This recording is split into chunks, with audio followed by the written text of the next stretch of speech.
Hola, ¿qué tal, amigas y amigos de Canal 14 de Capital 21? Qué gusto volverlos a ver en una emisión más de Hashtag Polémica en Redes. Mi nombre es Omar Cepeda.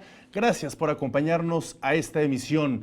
En alguna ocasión, el escritor francés Albert Camus afirmó que una prensa libre puede ser buena o mala, pero sin libertad, la prensa nunca será otra cosa que mala. Cuando el periodista asume el derecho de actuar bajo la libertad de prensa, en muchas ocasiones se enfrenta a los riesgos de hacer periodismo, porque la verdad que ofrece esa libertad conlleva a evidenciar en muchas ocasiones actos deleznables que promueven actores de la vida pública. No obstante, los estados deben ofrecer una posibilidad de derecho eficaz y pleno para poder ejercer el periodismo libremente y sin cortapisas. Los estados deben estar del lado de los periodistas y no de los victimarios, por más poderosos que estos sean. Por ello, la censura, la amenaza o el asesinato a periodistas, oficio que Gabriel García Márquez consideró como el mejor del mundo, es al mismo tiempo un atentado a la democracia y al desarrollo de cualquier país. Permítame presentar a nuestros invitados del día de hoy, con quienes analizaremos los riesgos de hacer periodismo libre e independiente en México y, por supuesto, también contemplaremos aspectos a nivel mundial. Presento de este lado de la mesa a Alberto Nájar, él es presidente de la Red de Periodistas de A Pie. Alberto, qué gusto saludarte, bienvenido. Gracias por invitarnos. Ustedes la ubican bien, ella es Edith Gómez, periodista que has estado de este lado de la trinchera. Ahora me da mucho gusto presentarte como una analista que, bueno, pues por supuesto es un tema muy interesante, Edith, y que vamos a platicar de ello esta noche. Gracias, Omar, una gran oportunidad. Gracias. Y presento de este lado de la mesa a Balbina Flores, ella es representante de Reporteros Sin Frontera en México. Balbina, muchas gracias por estar con nosotros, bienvenida. Muchas gracias por la invitación. Pues un tema que merece toda la atención. Estamos ante el inicio de un nuevo gobierno, es un tema que lleva muchos años en el análisis público de la vida de México y que por supuesto tenemos que empezarlo a abordar desde diversas trincheras ante un gobierno que ha buscado, al menos en días recientes o a inicios del 2019, enfocarse desde otra perspectiva a resolver o a buscar resolver esta trinchera. Vamos a ver a estos pocos meses de gobierno cómo lo ha ido abarcando. Seguramente hay muchas tareas por hacer, pero me gustaría que nos comentaran desde sus diversos puntos de vista y análisis cómo se está, cuál es el panorama en este momento de México sobre esto que nosotros titulamos hoy el riesgo de ser periodistas en México, cómo se vive esta realidad en este momento en México. Si gustas, iniciamos contigo. Muchas gracias. Bueno, la verdad es que la situación del periodismo en México no es distinta a otros años, no ha cambiado significativamente, es una situación que, digamos, se ha mantenido como México un país siendo uno de los más peligrosos hoy en el mundo para ejercer el periodismo. Y esto pues tiene una razón muy clara, y es que de los 30 asesinatos que han ocurrido en el mundo, 11 de ellos han ocurrido en México en lo que va de 2019. Y esto es la razón por qué México hoy es uno de los primeros países donde ejercer el periodismo es de alto riesgo. Entonces, no vemos algo distinto. La situación de la inseguridad para ejercer el periodismo en diferentes regiones del país se mantiene, el desplazamiento de periodistas hacia otras ciudades al interior del país, las amenazas, el acoso en línea, las demandas por daño moral, los ataques en las coberturas informativas, por mencionar algunos. Hay muchos otros. Claro, vamos a seguir analizando estas estadísticas muy importantes que hacen Reporteros Sin Fronteras, que le dan seguimiento año con año, y vamos a adentrarnos en la numeralia más adelante. Me gustaría ver tu punto de vista, Edith. Pues sí, para quienes hemos ejercido el periodismo durante más de 2 décadas, hoy nos damos cuenta que cada vez está más difícil. Y que si ubicamos a México entre los países como Siria y Afganistán, con alto peligro para ejercer la profesión, eso te da un indicio. ¿Cómo es posible si estos países en guerra, ¿sí? México, que no está en guerra, esté ubicado entre los más peligrosos para ejercer el periodismo. Y creo que ahora, no sé si coincidan conmigo, pero la explosión de las redes sociales, ejercer un periodismo ya desde otros ámbitos, antes era muy común y estaba muy bien enfocado hacia dónde estaban las amenazas, quiénes eran los amenazados, los nombres se sabían, en dónde se ubicaban, qué hacían. Y hoy en día las amenazas han crecido a nivel local. ¿Por qué? Porque también las redes sociales, a través de ellas han surgido espacios pequeños, muy fuertes, con presencia muy importante y con una crítica también de alto nivel en contra de autoridades locales. Y esto mismo ha incrementado el riesgo para ejercer el periodismo, no solo en la calle, no solo andar con el micrófono o la cámara, no, ya desde las redes sociales hoy también ya es un peligro ejercer el periodismo. Un aspecto fundamental Así que también es. está repercutiendo y lo que llamamos la posverdad, ¿no? Que surge a partir de toda esta información falsa, todos estos mecanismos, cómo se está vulnerando el quehacer periodístico. Me gustaría ver tu punto de vista. Pues sí, yo también coincido, no hay un cambio significativo porque hay una inercia de muchos años. Y lo vemos con las estadísticas que no han cambiado desgraciadamente. Artículo 19 habla que el nivel de impunidad en los casos de agresiones a periodistas se mantiene mucho más alto que el promedio de los ciudadanos. No quiero llamar el común, pero los ciudadanos en general. Hablamos de la posibilidad de que un delito sea castigado es del 98%, que no sea castigado, perdón, es del 98%, una impunidad casi 100%. Pero en el caso de las agresiones a periodistas, el artículo 19 dice, y nosotros coincidimos en ello, que el 99.75% de las agresiones a periodistas no se castigan. Y el panorama sigue igual. Y el tema aquí que nosotros desde las organizaciones como periodistas de a pie hemos planteado siempre, Reporteros Sin Fronteras también lo ha hecho, es que uno de los puntos fundamentales que no hemos conseguido avanzar mucho es abatir esa impunidad. Un delito que no se castiga se repite, y en el caso de los periodistas es sumamente complicado, es muy, muy notorio.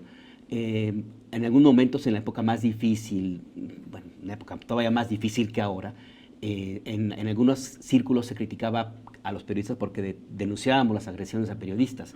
Más allá de que podemos hablar un poco más adelante de lo que significa el trabajo del periodismo como una parte importante del derecho a la información de la sociedad, no hay en México, ni creo que en ninguna parte del mundo, agresiones a un médico por ser médico, a un basurero por recoger la basura, pero a un periodista por ser periodista sí lo agreden.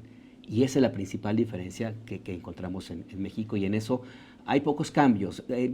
Hay algunos esfuerzos que nosotros vemos que puede que sean en el camino correcto. Falta mucho por saber, es muy temprano para saber si va a haber un cambio real. Claro, me llamó la atención lo que comentabas, Edith, y abro la pregunta para todos, además, por supuesto, para ti, Edith. Que seas México no esté en guerra, y por ello es interesante el hecho de que México esté por arriba de países que se encuentran constantemente en guerra, como Siria.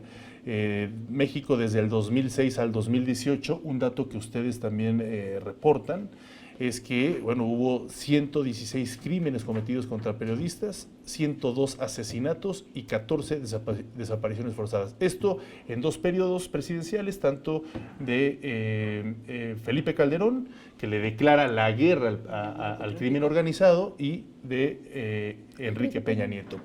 Pero en efecto, no estamos en guerra, pero tenemos un problema muy serio, que es el crimen organizado, y que de ahí demanan un alto porcentaje de asesinatos, desapariciones o amenazas.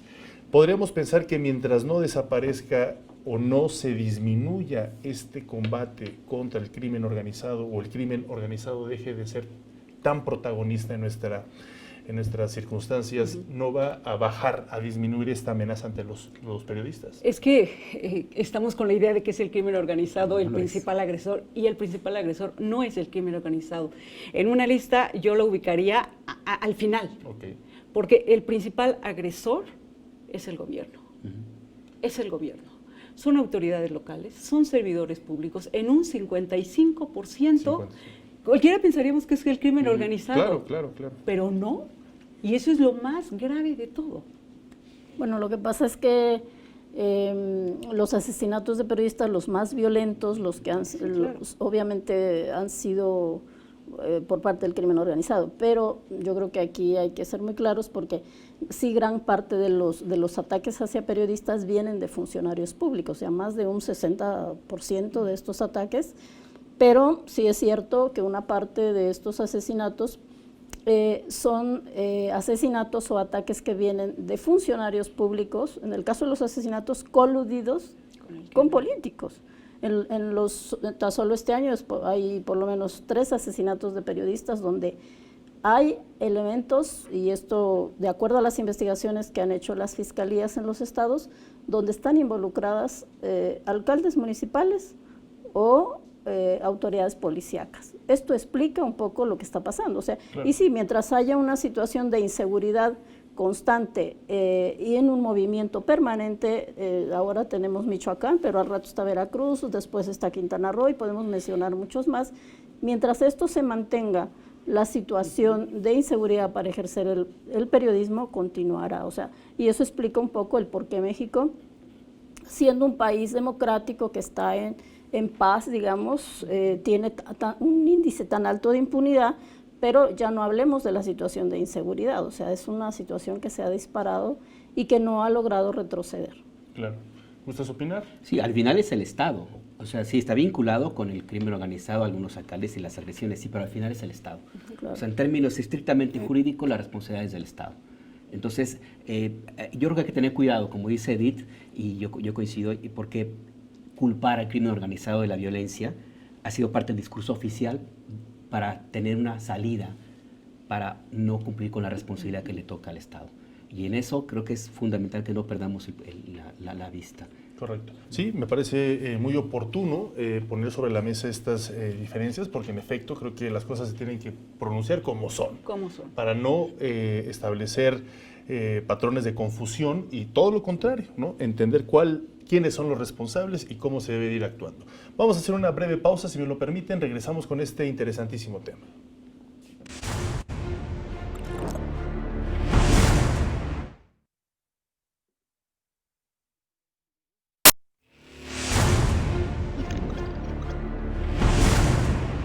Qué bueno que se mantiene con nosotros. También aprovecho para enviarles un fuerte saludo a quienes nos siguen a través de nuestras redes sociales, principalmente en Facebook, en las redes del Canal 14 de Facebook y también en Twitter, @Canal 14MX, quienes nos están viendo completamente en vivo también por estas plataformas. Estamos platicando antes del corte, bueno, de la responsabilidad que tiene el Estado.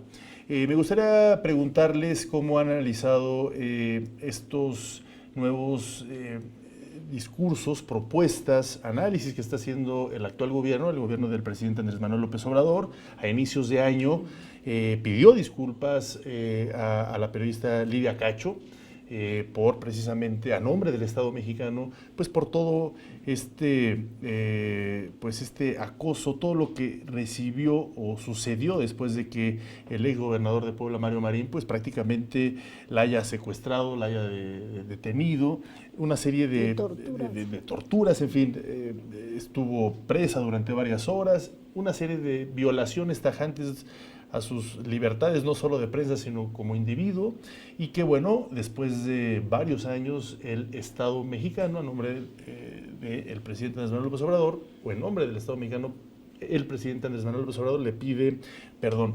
Vamos a escuchar también lo que dijo hace un par de semanas el presidente Andrés Manuel López Obrador sobre la libertad de prensa, y sobre eso platicamos de su punto de vista. Vamos a escucharlo. Es parte de la democracia el que podamos ejercer todos nuestros derechos a manifestarnos con libertad y con respeto.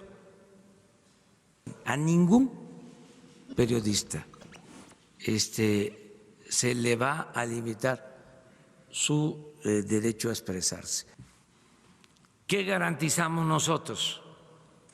¿Sí? Que el Estado no va a violar derechos humanos, que eso es un cambio importante. Nunca vamos a dar la orden de reprimir a nadie. Esto lo dijo el 25 de marzo en una de sus conferencias matutinas, y a pesar de los 10 periodistas muertos en 2019 que ya comentabas, ¿cómo ven la actitud, el compromiso, en este caso, del gobierno actual de México? Pues yo sí veo un cambio. Por lo menos existe, se está tomando el toro por los cuernos, se está abordando de una forma, en particular estilo del presidente, pero se está abordando. Hay muchísima polémica, sobre todo en redes sociales y en los medios tradicionales, respecto a la forma como Andrés Manuel, el presidente, comunica. Tiene mucho que ver también con los propios intereses de quienes se están quejando, tiene mucho que ver con el punto de vista muy personal de algunos comunicadores, no lo podemos dejar a un lado. No estoy hablando de cuestiones de financiamiento legal o no legal, a veces es puro clasismo, ¿no? Entonces, estamos en tiempos de mucha convulsión. Ciertamente hay una posición bastante radical de algunos, y también el presidente de pronto como que no ayuda, porque un día dice, no sé, hablando de la posición política, les invita a dialogar, y al día siguiente les dice ¿cómo fue que dijo el presidente Juárez? Que están moralmente derrotados, ¿no? O sea, entonces eso en momentos en donde existe la tendencia a aprovechar cualquier cosita, hasta los zapatos no boleados del presidente, para tratar de hacer un escándalo, pues te genera un momento muy complicado, donde es difícil, veo yo, que podamos encontrar el fondo del asunto. Al final yo sí veo por lo menos que existe la intención de que hay un cambio. Recordemos que Peña Nieto era virtualmente como alguna vez dijo Carlos Salinas a los del PRD, ni veía ni escuchaba. Entonces por ese lado yo sí veo un cambio. Ahora, ¿qué tanto va a funcionar? Es muy temprano también. O sea, también vamos tomando en cuenta, no ha cumplido ni un año en gobierno. Balbina, ¿qué opinas? ¿Estás de acuerdo? Bueno, tengo algunas precisiones en ese sentido, Venga. porque creo que, o sea, podemos decir que este sexenio empieza no bien, los datos así lo mencionan, no es que nosotros lo inventemos, pero es grave. La esperanza nuestra es que esto no ocurriera y sigue ocurriendo, o sea, los asesinatos a periodistas, me refiero, que es lo más, digamos, como lo más grave, no hablemos ya de otros ataques. Reconocemos desde Reporteros Sin Fronteras que hay compromisos públicos, ¿sí? Que hay voluntad de querer cambiar, pero hasta este momento, o sea, casi 7 meses de lo que va de la administración, 7, 8 meses, no tenemos, digamos, acciones concretas, ¿no? Podemos decir que el discurso que vemos hasta ahorita es bueno, es positivo. Reconocemos que el tema de las conferencias mañaneras es una apertura a la libertad de expresión, porque no lo habíamos visto antes.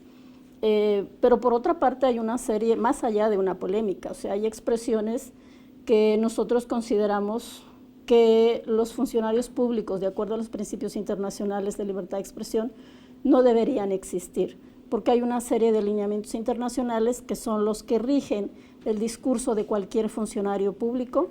La principal responsabilidad de un funcionario es garantizar los derechos, es decir, respetar la libertad de expresión. Pero en diferentes expresiones que ha hecho el presidente, pues no ha sido así, ¿no? No ha sido así, no es solo un sector de periodistas que señalan esto, hay varios periodistas que lo mencionan y que lo sienten como una agresión, ¿no? Entonces, eso es lo que mencionaríamos. Pero por otra parte, en el tema de libertad de expresión, por ejemplo, hemos escuchado varias veces este compromiso de fortalecer el mecanismo de protección a periodistas, pero en la realidad no hemos visto hechos concretos. Es decir, por ejemplo, en el tema del presupuesto, ¿sí? El presupuesto 2020, en ningún lado aparece el tema de protección a periodistas, reconociendo que hay una reducción enorme de más del 90% en el presupuesto de la Secretaría de Gobernación. Entonces, pero en el tema de protección a periodistas no aparece por ningún lado. Y yo parto del principio de que lo que no se nombra no existe, ¿sí? Entonces, si en un presupuesto y en un compromiso importante del Estado de proteger a los periodistas no aparecen dentro del presupuesto y no aparecen ni siquiera mencionados ahí, pues habría que preguntarnos entonces cuál realmente es el compromiso del Estado. Yo creo que estamos muy a tiempo de que el gobierno asuma esta responsabilidad, pero podemos hablar de otro tema, que es el tema de impunidad. Hasta este momento desconocemos cuáles van a ser los lineamientos para combatir la impunidad. ¿Cuál es el plan del gobierno en tema de impunidad? No sabemos. Y mucho menos sabemos cuál es el plan para combatir la impunidad por parte de la Fiscalía General de la República. Claro. Yo creo que es muy sano, retomo lo que dice Alberto, de hablar ya del tema, de hablar directo, diario, en una mañanera, sobre libertad de expresión, el que tú puedes escuchar a un presidente confrontarse con los periodistas, escuchar a los periodistas, algunos a modo, hay que decirlo, pero otros más. Vienen con las preguntas muy directas por parte de sus medios y de ellos mismos. Y yo creo que esta apertura no existía. Y quiero verlo desde ese punto de vista. La apertura que hoy existe para hablar del poder de los medios, de la libertad de expresión. Y yo me voy a otro lado, la responsabilidad de los propios medios de comunicación. Hoy se puede decir que los medios de comunicación, los empresarios de los medios de comunicación, no ofrecen garantías a sus periodistas para salir a la calle. También. Antes se hizo, ¿no? Cuando estaba muy agresiva la parte de, vuelvo a lo mismo del crimen organizado, que incluso los reporteros que cubrían las fuentes no publicaban, o las fuentes del crimen organizado no publicaban su nombre, ¿no? Bueno, los medios nunca se han comprometido en este tema de la protección. Han sido los grandes ausentes del tema de protección, por eso el Estado ha tenido que asumirlo, y es responsabilidad del Estado, pero también hay una responsabilidad por parte de las empresas. Claro. Sí, en este caso, un seguro de gastos médicos, aunque sea un seguro de gastos médicos. Yo recuerdo en W Radio, quien peleó porque tuviéramos un seguro de gastos médicos mayores fue Carlos Loret, ¿sí? Él dio toda la batalla para que los reporteros que salíamos a la calle tuviéramos siquiera un seguro de gastos médicos mayores, claro. Pero somos la excepción. ¿Por qué? Porque a ti te pueden golpear en la calle, te pueden asesinar, te pueden agredir a tu familia, y los medios, los empresarios, las empresas no asumen ninguna responsabilidad. Es más, conozco casos que ni siquiera preguntan en los hospitales cómo está el reportero, cómo está el periodista, qué necesita, qué requiere. Entonces, yo creo que también ese es el otro tema ante la crisis que estamos viviendo de los medios de comunicación y los presupuestos y demás, que esa es la otra cara que hay que ver en ese sentido, la responsabilidad del Estado, pero también la responsabilidad de las empresas de los medios de comunicación que no se comprometen en lo más mínimo en ese sentido. Claro, aunque me gustaría hacer precisamente un paréntesis, porque cuando hablamos del Estado, el Estado mexicano involucra una serie de instituciones, tanto políticas como económicas. El Estado, pues de entrada son los tres poderes, ¿no? El Ejecutivo, el Legislativo y el Judicial. Y muy dentro del el Ejecutivo no solo está el gobierno federal, es decir, el gobierno del presidente Andrés Manuel López Obrador, también están los gobiernos estatales y también están los gobiernos municipales. Y muchas veces en alguno de esa estructura es donde más se genera algún tipo de violencia ante los reporteros, pero es del Estado, que forma parte del Estado mexicano, pero está incursionado en la parte de un municipio, que hasta donde tengo entendido, no sé si tú estarás de acuerdo conmigo, Balbina, en los municipios se da mucho esa violencia hacia los reporteros. Bueno, la verdad es que es en lo local, o sea, gran parte de los periodistas, digamos un 90% de los periodistas o más, que han sido asesinados han sido a nivel local, o sea... A nivel local. Sí, no ocurren, digamos, por ejemplo, en la Ciudad de México sí lo ha habido, un caso que impactó mucho, que fue el de Rubén Espinosa, pero la mayor parte de ellos ocurren en lo local. Claro. Y sí, ahí es donde están, digamos, el origen de la violencia está ahí, porque sí, ahí es donde están coludidos las autoridades con el crimen organizado, con el crimen común, etcétera, con la corrupción, con las violaciones a derechos humanos. Ahí está. Es que creo que vamos a hacer una breve pausa, pero creo que sí era muy importante hablar de que una cosa es el Estado mexicano y otra cosa son los gobiernos y otra cosa, el Estado mexicano también es involucrado, esta impunidad que estás comentando, que forma parte del poder el poder judicial, ¿no? Toda la estructura del poder judicial, que es muy importante. Y si no se subsana el poder judicial, independientemente del poder ejecutivo, entonces empieza a haber un desaseo dentro del Estado mexicano, ¿no? O si el poder legislativo no hace su tarea, especificando leyes que tienen que ver la Constitución. Es que hay que enfocar qué autoridades son las que están cometiendo las más grandes o la mayor número de violaciones y abusos contra periodistas. La tendencia es que todo es hacia el Ejecutivo y más ahora que hay un presidente que antes era el opositor que nadie quería. Correcto. O sea, es importante también ese tipo de matices y habrá que revisar esto que tú dices del presupuesto y todo. Claro, yo estoy de acuerdo en que obras son amores, pero yo insisto, ahora sí creo yo sí veo disposición a que se corrija el camino. Y yo no veo la cerrazón de otros años. Bueno, por eso digo, tienen la oportunidad de corregir, pero hay que decirlo ahora. Claro. Sí, Vamos a hacer una decirlo. pausa para seguir hablando sobre ello y poder expresar más al respecto. Regresamos.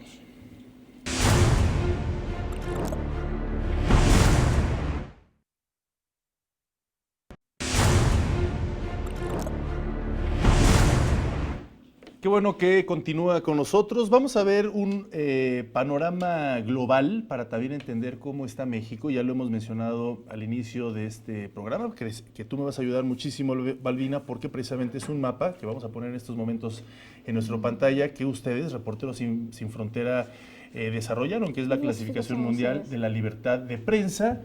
Pues platícanos tú un poco cómo está distribuido esta clasificación a nivel mundial. Bueno, es una clasificación que hacemos a nivel mundial cada año, se publica este informe y que va acompañado de esta gráfica, donde ustedes pueden ver las áreas que están en rojo son aquellas zonas donde es una situación, digamos, en alto riesgo. Sí. Y nosotros estamos ahí, si pueden ver. Sí. Hay otras que aparecen en naranja, que son zonas sensibles, y las que están en negro son de altísima gravedad. Esa es la clasificación que tenemos, y es obviamente ya aparecen países, digamos, en un lugar primerísimo, Eritrea en el lugar 178, 179 Corea del Norte y 180 Turkmenistán, que son otros países, pero América Latina, digamos, es un país sensible, no es un país que podamos decir está en un lugar realmente en la libertad de prensa. Son poquísimos aquellos que se ven, me parece que en blanco, son los países donde, digamos, hay una libertad de prensa. Sí, que son los nórdicos. Plena, son los países nórdicos. Tengo entendido que Noruega es el país que encabeza la lista de los países más seguros, ¿no? Así es. Pero nosotros no estamos en muy buen lugar, que digamos. Exactamente, vemos ahí algunos países en América Latina, todo lo que es arriba, el país rojo grande es China y Rusia. Abajo vemos algunos países africanos, de Medio Oriente, ahí de la península arábica también, que cuentan con estas características. Y por una circunstancia, México está en el lugar del ranking 2019, en el lugar 144 de 180 países que contabilizan ustedes. Tuvo un cierto avance, creo que no es de celebrarse, porque en 2018 estuvo en el lugar 147, en el 2017 también 147, en el 2016 149, 2015 148, 2014 152 y 2013 153. Ha avanzado algunos niveles, pero bueno, yo creo que no es para celebrarse. Y como decías, este año encabeza esta lista al ya haber 10 muertos. Sí, vamos a ver cómo sale la evaluación para el próximo año. Para el próximo es donde año aparecería ya el 2019.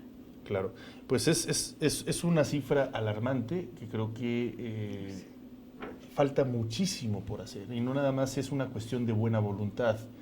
Se requieren tomar medidas precisas en los tres poderes principales del Estado, pero también en esas instituciones como las empresas, para poder todos coadyuvar y llegar a mejores resultados. ¿Qué opinan? ¿Dónde está la parte más débil del Estado mexicano en este tipo de circunstancias que generan amenazas a los reporteros o a los periodistas? Yo creo que la impunidad. La impunidad es, o sea... La impunidad recae en el Poder Judicial.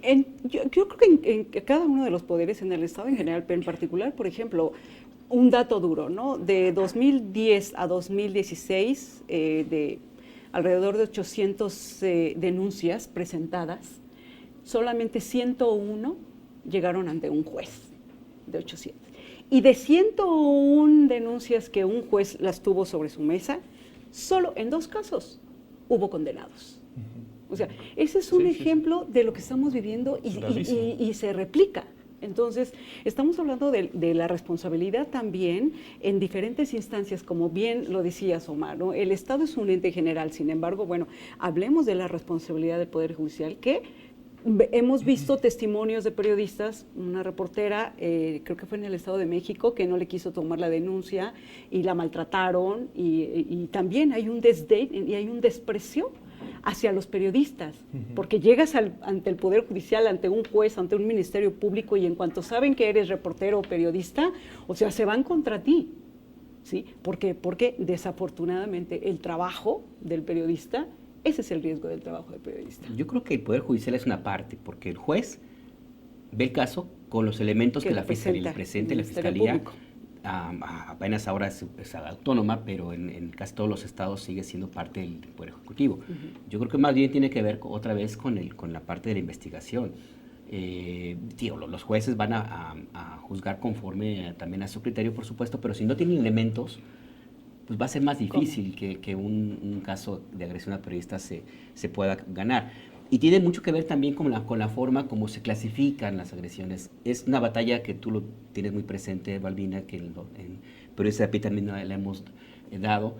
Es una tarea cuesta arriba conseguir que se clasifique una agresión a un periodista por su trabajo periodístico. Porque generalmente la primera reacción es en algo andaba, un crimen pasional, lo que ustedes quieran. Pero hasta el final, la investigación de la Fiscalía se remite a su trabajo, y es algo que ha costado muchísimo esfuerzo a las organizaciones tratar de impulsar esto, de que se tome como primera línea de investigación, independientemente de lo que sea, el carácter de periodista. Y en eso se pierde tiempo, en eso en los estados es donde más hay problemas, porque no tienen la capacidad de defensa como podemos tener en Ciudad de México, por ejemplo, ni tampoco la solidaridad de los medios. También existe un gran problema de los medios locales que trabajan con 3 pesos. Hay compañeros que ganan su sueldo vendiendo el periódico donde escriben, o que tienen múltiples chambas para poder sacar lo mínimo. O sea, en esas condiciones, una vulnerabilidad sí, totalmente total. vulnerables, sí. Entonces, en ese sentido, sí, es una de las fallas más graves. El punto más débil es la Procuración de Justicia, creo yo. Más que los jueces, que ellos pueden decir, Sí, pues, es si la una Fiscalía cadena. me presenta un caso mal planteado, pues ¿cómo quieren que le haga? O sea, ahí tiene que ver también la propia Fiscalía, y que depende mucho, como insisto, de los estados todavía. Ustedes comentan en Reporteros Sin Fronteras, en uno de sus aspectos de cuando califican precisamente esta situación de México, ponen patria de los cárteles de la droga. México sigue siendo uno de los países más mortíferos del mundo para los medios de comunicación. Si los periodistas cubren temas relacionados con la corrupción, que creo que es otro tema central, la corrupción, y me gustaría llegar a aterrizar cómo lo están viendo desde Reporteros Sin Fronteras, o sea, cuáles son todos esos aspectos del Estado mexicano donde la corrupción entra en esa presión, amenaza, incluso asesinato hacia los reporteros. Bueno, el tema de la corrupción obviamente es una situación que permea a varias instancias de gobierno, de las autoridades, diferentes niveles de gobierno. Podremos hablar desde lo más alto hasta los últimos rincones del país donde la corrupción está presente, ¿no? Y obviamente cuando los periodistas empiezan a investigar estas situaciones de corrupción, de violaciones graves a derechos humanos, de colusión de autoridades con crimen organizado o el crimen común. En este caso es cuando la gran parte de los periodistas, digamos, que están en mayor riesgo son los periodistas que hacen investigación, pero también aquellos periodistas que cubren la nota diaria, ¿sí? O sea, no solo los periodistas de investigación, sino aquellos que solo hacen cobertura informativa. Entonces, sí, el tema de la corrupción es algo que está ahí presente y que permea todas las instancias. Pero retomando un poco lo que decía Edith en el tema de la impunidad, es el caballito de batalla de todo gobierno. Y nosotros le hemos reclamado a todos los gobiernos, incluido al gobierno de Andrés Manuel López Obrador, que tiene que haber un plan, ¿sí? Un plan integral de combate a la impunidad. Es decir, un plan que considere diferentes aspectos, desde los aspectos de investigación, desde los aspectos económicos, es decir, si tiene que destinar un recurso suficiente para esta investigación en los asesinatos de periodistas, pero también se tiene que destinar recursos suficientes para la protección de las y los periodistas, ¿sí? para fortalecer al periodismo también. Entonces, hay varios factores que influyen aquí. O sea, si el tema, nosotros decimos la impunidad, ¿dónde empieza y dónde acaba? La impunidad empieza desde el momento en que se integran las averiguaciones previas. ¿Sí? ¿Por qué no están bien integradas? ¿Por qué están mal hechas? ¿Por qué se tardan 2, 5 o 6 años para hacer diligencias en esas investigaciones? Ya no hablemos de los jueces, porque la gran mayoría de las investigaciones en asesinatos de periodistas no han llegado ahí. La Fiscalía General de la República solo tiene una sentencia en el caso de el asesinato de un periodista. Y tiene 14 en el caso de otro tipo de agresiones a periodistas. Es decir, ante una impunidad de más del 90% en México en ataques a periodistas, tener estos resultados es una situación inaceptable, ¿sí? Entonces, cuando nosotros, o a mí me preguntan, ¿por qué ocurren tantas agresiones en México a periodistas? ¿Por qué hay una impunidad? Y porque ha habido una falta de voluntad real para combatir esta impunidad. Es decir, sí, los compromisos del respeto a la libertad de expresión, los compromisos se tienen que reflejar en un plan amplio de combate a la impunidad y aquí me quiero referir precisamente, el lunes pasado, el 23 de septiembre, Reporteros Sin Fronteras hizo pública su petición a la Corte Penal Internacional, donde presentamos un informe de más de 130 casos de periodistas que fueron asesinados en el sexenio de Felipe Calderón y de Enrique Peña Nieto, entre ellos 14 periodistas que han sido desaparecidos, sí, solo en ese sexenio. En esos sexenios es cuando ocurrieron la mayor parte de los asesinatos de periodistas en México. ¿Por qué Reporteros Sin Fronteras decide acudir a la Corte Penal Internacional? Porque ha visto que la justicia mexicana no ha funcionado.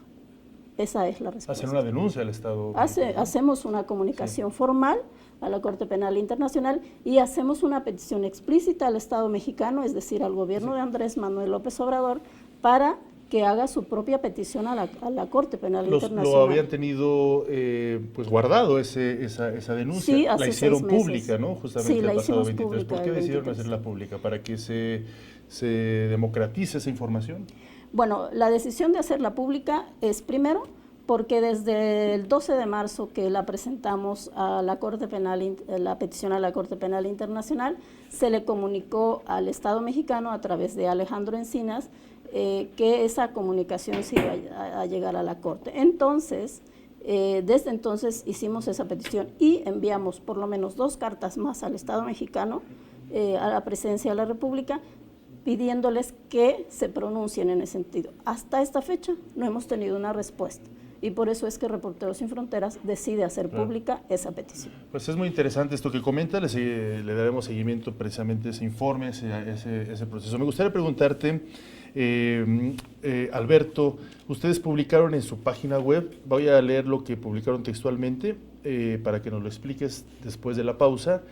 Comentan, en los primeros 6 meses del gobierno de Andrés Manuel López Obrador, las cifras de agresiones a defensores de derechos humanos y periodistas registradas en el informe Defender los derechos humanos en México, fin de la impunidad, muestran que del gobierno de Enrique Peña Nieto al actual los ataques disminuyeron. Me gustaría que nos explicaras esto, cuál es el matiz que ustedes están visualizando para llegar a estas conclusiones. Mientras tanto, vamos a hacer una breve pausa, pero les recuerdo que ya está nuestra encuesta en Twitter, @canal14mx, sobre este tema. Precisamente, ustedes cuáles creen, de dónde creen que reciben más amenazas los periodistas, precisamente sobre estos diversos puntos que hemos estado tocando aquí. Regresamos.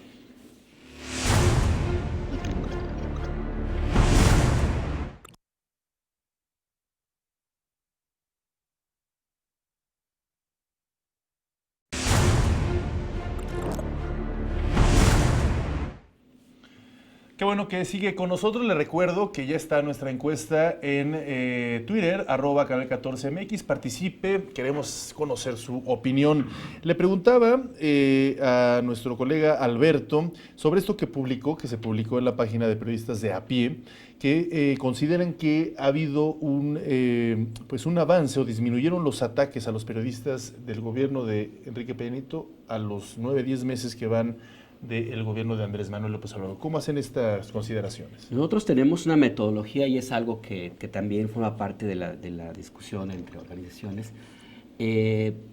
No consideramos que todas las agresiones, más bien que las personas que han sido víctimas y denunciadas como parte de este proceso hayan sido, una, por su trabajo, pero dos, que no necesariamente corresponden a la categoría de periodista. Nosotros sí, antes de establecer nuestras cifras, hacemos una revisión de las condiciones del trabajo, de la forma como ocurrió la agresión, y es por eso que tenemos esta diferencia con otras organizaciones en la cantidad de agresiones y también en la prevalencia de ese tipo de ataques, justamente porque muchas de las que se denuncian no necesariamente son periodistas quienes están siendo agredidos. Ha habido casos de poetas o personas que no se dedican por completo al ejercicio periodístico. Es una cuestión de un método que sigue Periodistas de a Pie, justo para tratar de tener más claridad en este tema. Hay otros organismos que nosotros respetamos también sobre la forma de hacer la contabilidad, que sí los incluyen, considera. Hay un grupo que incluso habla de más de una veintena, 18. de 18. Hay reporteros en Guardia habla de 18, 20. Nosotros traemos una cifra de 9, 8, 9, no lo recuerdo con precisión, pero es justamente por eso, por la forma como nosotros abordamos los casos y hacemos la revisión de uno por uno, y es cuando determinamos que sí existe una que es periodista y dos que fue por su trabajo. Es por eso que tenemos esta diferencia. Ahora, ciertamente también reconocemos que el clima, por esa inercia de la que hablamos al principio, se mantiene. O sea, sí. La gravedad sigue. Sí, la gravedad sigue. O sea, las agresiones y las dificultades para hacer periodismo, en algunos lugares del país sobre todo, se mantienen. Y en algunos casos se han agravado. Guerrero es un caso muy fuerte. Tamaulipas es un caso extremadamente de violencia extrema. No sabemos qué ocurre ahí, porque es una zona silenciada, así le llamamos nosotros. Una zona de silencio donde es muy difícil que te enteres qué está ocurriendo por la decisión de los propios periodistas de protegerse, de no cubrir, por esa, digamos, connivencia que existe entre los grupos de crimen organizado y autoridades, y ese terror en el que viven virtualmente pues, todos los ciudadanos que viven de Tamaulipas, ¿no? Y los periodistas, sí, están totalmente silenciados ahí. Pues es sin duda muy plausible lo que están haciendo tanto Reporteros Sin Fronteras como Red Periodistas de a Pie. Vale muchísimo la pena. Yo les hago una invitación a quienes nos están viendo que se den una vuelta, que revisen estas páginas de internet, porque ahí tienen datos serios, comprobables, y que precisamente muy comprometidos en apoyo precisamente a todos los reporteros. Así que pues muy encomiable lo que están haciendo, muy valiente su participación, seguramente también muy difícil. Me gustaría preguntarte, Edith Gómez, tú has estudiado bien estas 104 recomendaciones que hizo la ONU. Platícanos de ella y cuáles son las que tú consideras más interesantes. Yo creo que la parte central de estas recomendaciones tiene que ver con una actitud de prevención, porque el programa de protección a periodistas no es preventivo en lo más mínimo. Al contrario, adolece hoy en día de fallas muy, muy graves. Un ejemplo, lo más sencillo, el botón de pánico que les entregan a los periodistas que están protegiendo. No sirve el botón de pánico. Claro. Simple y sencillamente no sirve. Que debería ser preventivo, pero simplemente no hay lugares en donde no llega la señal, entonces el botón de pánico no funciona. La ONU también, que acaba de mencionar en este documento en donde habla y critica que la implementación del programa es fallido, porque pone un ejemplo, ¿no? Una persona da seguimiento a 125 casos. Una persona dentro del programa le da seguimiento a 155. Ah, mira. ¿No? 155. 155. El dato es interesante. O sea, sí, claro. Tú dices... Y solo son 36 personas las en el mecanismo que trabajan para la protección. Hablas del mecanismo de protección a periodistas. Y sin presupuesto, o con presupuesto muy escaso. Ese es el problema, el dinero. No hay dinero. O sea, el programa, hoy están demandando que se entreguen alrededor de 150 millones. Ahorita van a ver si los aprueban. Solo para terminar el año 2019. Imagínense. Claro. Entonces, el problema también es la falta de presupuesto. Lo que decías, Alberto, también al principio, ¿no? Se habla de que no hay dinero, no se atiende este programa de protección para periodistas que no cuenta con los más mínimos elementos, imagínense, para dar seguimiento a estas personas, a los compañeros, reporteros, periodistas que están en una crisis realmente que las cambia. Además, ahí hay una cosa también de método, porque la reacción que tiene el mecanismo es sacar de pronto al periodista en zona de riesgo, pero no contempla todo el entorno, Todo o sea, lo la que- familia, el trabajo, de qué va a vivir. Ujú. O sea, desarraigas a alguien que está en serio peligro, te lo mandas solo en un lugar desconocido y después lo dejas con recursos mínimos para que sobreviva, pues lo que provoca es simplemente que la gente se regresa a veces. Cuando dices, por ejemplo, de un periodista de Veracruz que lo mandan a la Ciudad de México, alguna colonia, sí. alguna zona no necesariamente tan estable, por decirlo No. de una forma, con mucho más o igual de vulnerable quizá que de donde salió. Sí, y aparte no le provees la posibilidad de que encuentre empleo, de que se alimente, y algo que en periodistas de pie insistimos mucho, que es el apoyo psicológico, el apoyo de estabilidad emocional. Eso no existe dentro de los programas de gobierno. Las organizaciones hemos tenido que buscar la forma de apoyar a los compañeros que están, los desplazados, porque viven un proceso de choque postraumático tremendo, tremendo. Y no es solamente que ya no estés en la comunidad donde estás amenazado, es que tú como ser humano te sientas seguro, tranquilo, que tengas la posibilidad de reaccionar. Porque una persona en riesgo que está en una crisis personal, baja la guardia. Por supuesto. Y entonces ahí es donde te vuelves todavía más vulnerable. Y si estás en un entorno que no conoces, una autoridad que nada más te sacó y te dejó botado, pues imagínate nada más. Por supuesto. ¿Se sabe cuántos periodistas hay en esa circunstancia en México? ¿Y de desplazados? Hasta ahora hay, desplazados? hay más de 947 personas bajo protección del mecanismo. De estas 360 y tantos son periodistas y el resto son defensores de derechos humanos. ¿Sí? Entonces, y la mayor parte de estos periodistas y defensores provienen de estas entidades como Guerrero, Michoacán, Veracruz, Tamaulipas, no sé, Puebla, por ejemplo, y otros estados que se han incorporado a esta situación de riesgo como Quintana Roo, Guanajuato, ahora, por mencionar algunos que han ingresado, digamos, en los últimos años a este mapa de riesgo para las y los periodistas en México. O sea, son zonas muy bien identificadas y por eso nosotros decimos que este programa de protección tiene que contar con un sistema de prevención. Hasta ahora el mecanismo es un organismo reactivo, ¿sí?, pero no preventivo. Y este es el gran reto del actual gobierno, hacer del mecanismo no solo un mecanismo de protección, sino un mecanismo de prevención. Obviamente han pasado 2 meses de que se presentó este diagnóstico con sus 104 recomendaciones al Estado mexicano. No sabemos hasta ahorita cuál va a ser el plan o cuál es el plan y con cuántos recursos va a contar para implementarse estas 104 recomendaciones, que además pues son recomendaciones que están bajo observación de organismos internacionales como la ONU y como la Comisión Interamericana de Derechos Humanos. Entonces, pues hay una enorme tarea ahí por delante que se tiene que desarrollar y obviamente tiene que ser un mecanismo integral, es decir, un mecanismo que no solo considere la protección, la prevención, sino que considere la atención psicosocial. Y estamos hablando no solamente en México, ¿no? O sea, este mecanismo también tiene a periodistas fuera del país, en casos muy graves. Algunas de las organizaciones se han encargado de sacar algunos de ellos. Sí, y es un tema que también es importante otra vez ir al fondo del asunto. El mecanismo y la Fiscalía de Atención a delitos contra periodistas y defensores de derechos humanos en su momento funcionó más como una forma de lavar la cara del gobierno mexicano ante cortes internacionales. Pero eso ya no es. Ya no lo es, digo, No, pero no por eso ahora con estas recomendaciones de la ONU queda muy claro que pues que ya no es suficiente esto, ¿no? Claro. Hay otro de los aspectos dentro de los poderes del Estado. Hablábamos del papel del legislativo, del ejecutivo, del ejecutivo, del judicial, y faltaba hablar del legislativo, es decir, el Congreso de la Unión, la Cámara de Diputados, la Cámara de Senadores. También ellos tienen y deben de tener un papel muy importante y una responsabilidad. ¿Cómo están trabajando ellos desde esta trinchera?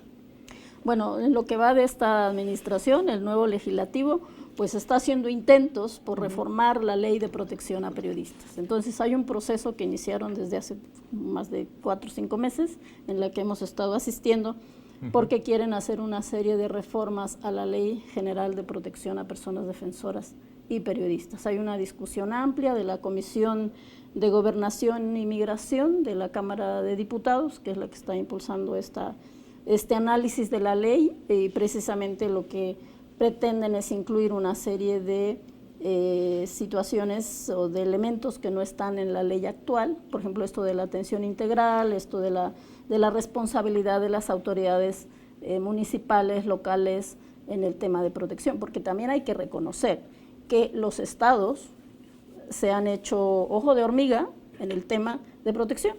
Es decir, como el mecanismo federal es un órgano que está dentro de la Secretaría de Gobernación, entonces le dejan la responsabilidad al Estado, a la Secretaría de Gobernación de la protección, pero los estados no asumen su responsabilidad en este sentido. Y ya no hablemos de los municipios, son los eternos ausentes y que ni siquiera se enteran. Y de donde más se cometen las agresiones. Entonces, obviamente, pues el legislativo está haciendo esta parte, pero yo he dicho en estas reuniones que el legislativo tiene que hacer mucho más cosas, es decir, tiene que vigilar una serie de elementos de prevención que tienen que ver con el tema legislativo, que van desde las cuestiones laborales, ¿sí?, desde las cuestiones sociales, que eso no se habla, Ahí pero está es parte de la prevención nuevamente. ¿Estás de acuerdo? Ya llegamos a la parte final. ¿Qué opinas del trabajo del Poder Legislativo? Es insuficiente hasta ahora. O sea, tienen que entender que esto no es un tema que puede tratarse con los ritmos del Congreso. O sea, no pueden poner su reloj legislativo en las típicas discusiones del presupuesto que lo paran y deja de existir como una dimensión paralela. Esto necesita tratarse con urgencia, y si es fundamental, como dice Valmina, coincidimos nosotros, tiene que ser integral. No puedes tú nada más establecer, sí, es importante la atención a las agresiones, pero también tienes tú que procurar que los periodistas no seamos vulnerables. Hay que hablar de seguro social, de prestaciones, de contratos, de respeto a tus horas de trabajo, de que te manden a una zona con el debido equipo, por lo menos que te pongan, recargan el celular, caramba, porque hay compañeros que lo mandan a Tamaulipas con 10 pesos en el celular. O sea, y sin viáticos y sin nada. Salarios bajos, ¿no? Y salarios bajos, o que te pagan por nota, 25 pesos por nota, y no solamente son periódicos o medio chiquitos. No, grandes. Grandes. Finalmente, grandes. ¿cuál es tu opinión al respecto para cerrar ya el programa? Bueno, que hay una crisis muy fuerte en todos los medios, sobre todo en condiciones, no solo cuando hablamos del mecanismo de protección a periodistas, las propias empresas hoy en día han bajado los sueldos a los periodistas, son verdaderamente insultantes a los periodistas que andan en la sierra, a los que andan trabajando en zonas inseguras. Esa es una parte de la crisis. Y la otra, yo voy con lo de Valmina en el ámbito legislativo, mayor presupuesto. No solamente queremos papel, no solamente queremos nuevas leyes. Si en los hechos no tienes dinero, ¿cómo vas a echar a andar programas? ¿Cómo vas a trabajar? El legislativo también tiene que insistir. Antes de venir a la mesa yo investigaba y preguntaba si efectivamente les van a autorizar lo que han solicitado para apoyar al programa de apoyo a periodistas, y dicen sí se va a aprobar el aumento, ¿no? Me decían de la Secretaría de Gobernación, sí va el dinero para el programa, ¿no? Sí va a haber. Entonces dices, bueno, a nosotros también nos lo han dicho. ¿No? Entonces... y a lo mejor no es la primera vez que los dicen, ¿verdad? Bueno, no es la primera vez. Entonces, pero eso queda sobre la mesa. Vamos a ver si efectivamente lo que te dijeron, Valmina, y lo que me dijeron hoy a mí. Vamos a comprobarlo. Pues vamos a comprobarlo. Habrá que verlo. Veamos. ¿Cuándo tendrían que aprobarlo? Ya pronto, ¿no? Es decir, los resultados se tienen que ver ya pronto, en el presupuesto que entra el siguiente. Pues lo vamos a ver. Pues tendría que entrar sí, en ya. el paquete fiscal El para el paquete próximo año. completo. Sí. Bueno, pues muchísimas gracias, les agradezco muchísimo que hayan estado con nosotros, tenerlos aquí, muy importante sus puntos de vista. Alberto, muchísimas gracias. Alberto Nájar, presidente de la Red de Periodistas de a pie. Muchísimas gracias. Edith Gómez, periodista, Gracias, también de la casa. Valmina Flores, representante de Reporteros Sin Frontera en México. Muchísimas gracias. Visiten estas páginas, en verdad van a pues entender, aunque también va a doler muchísimo ver esta realidad. Gracias a todos ustedes por acompañarnos, amigos de Canal 14. Le agradecemos a Capital 21 su colaboración por hacer posible la realización de este programa. Muchísimas gracias. Yo soy Omar Cepeda Castro. Nos vemos la próxima.